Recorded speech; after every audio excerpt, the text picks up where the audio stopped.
เอาดิเนี่ยยังใส่เสื้อปื้มเนี่ยคนนี้มายิ้มเด้อจังหวะเด้อเห็นท่าแล้ว เ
เนาะ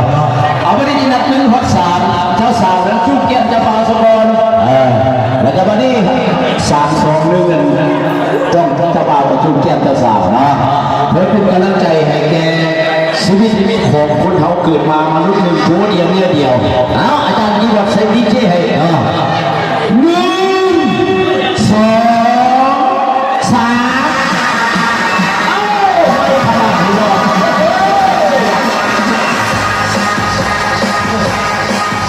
ถอยหลังมาดิ3 2 0เจ้าสาวหอมแก้มเจ้าเบานี่เนี่ยเขาเราผูกหักเนี่ย